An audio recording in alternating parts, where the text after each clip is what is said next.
Bienvenue sur l'Argus.fr dans notre studio pour une nouvelle vidéo autour d'une nouveauté et même plus précisément d'un scoop. Il est question aujourd'hui de l'Alpine A390.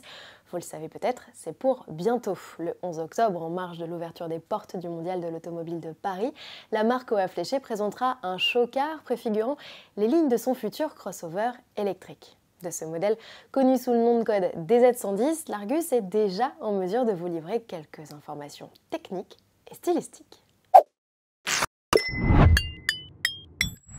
La petite marque Alpine veut devenir grande, mais il n'y a pas de miracle, l'A110 ne suffit pas. Pour s'ouvrir à l'international, le constructeur Haut à Fléché doit, à la manière de Porsche, étoffer sa gamme et lancer des véhicules sur des segments plus porteurs. Le Cayenne est aujourd'hui, vous le savez, l'un des piliers du succès de la marque allemande. Le constructeur natif de Dieppe l'a bien compris et fait sa révolution, quitte à faire enrager les alpinistes de la première heure. Après la présentation d'une citadine, la 290 place au crossover, donc, dont le design tranche avec les productions actuelles. Par exemple, les 4 optiques signatures jusqu'alors caractéristiques des Alpines ont disparu. Sa calandre en pointe, son capot nervuré et son arrière façon fastback lui donnent plutôt de faux airs de Lotus Eletre. Vous ne trouvez pas ? Côté dimension, la 390 sera plus compacte que le nouveau Macan, son concurrent tout trouvé, dont la longueur atteint désormais les 4,78 m. Grâce à sa citadine et son crossover, Alpine va augmenter ses volumes. Le constructeur tape sur environ 15 000 unités produites en année pleine pour chacun des modèles. De quoi permettre à Alpine d'engranger des bénéfices sans avoir eu à débourser des sommes folles. Les A290 et A390 ont été conçus en piochant sur les étagères du groupe Renault. Le SUV repose sur la plateforme Ampere Medium, ex-CMF EV, la même que la Mégane E-Tech et le Scénic.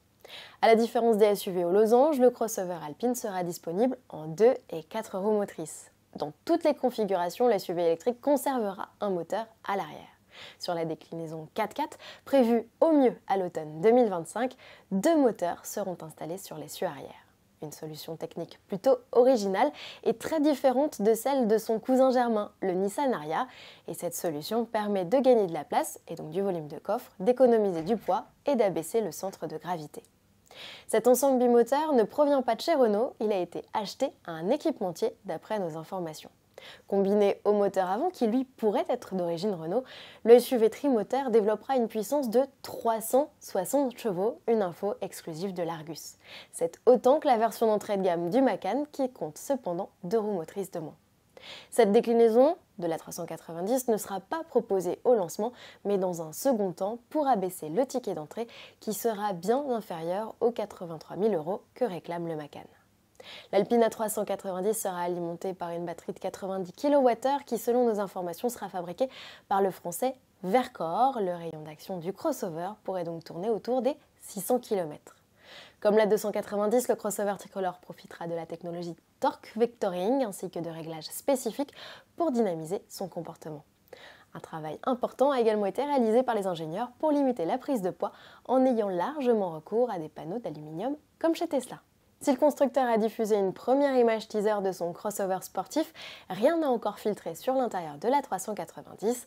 D'après nos informations, Alpine s'approprie le combiné et l'écran central des Mégane et Scénic E-Tech avec son implantation en L. L'électronique embarquée est identique quant à elle avec les services Google connectés. Les graphismes et les matériaux seront eux différents.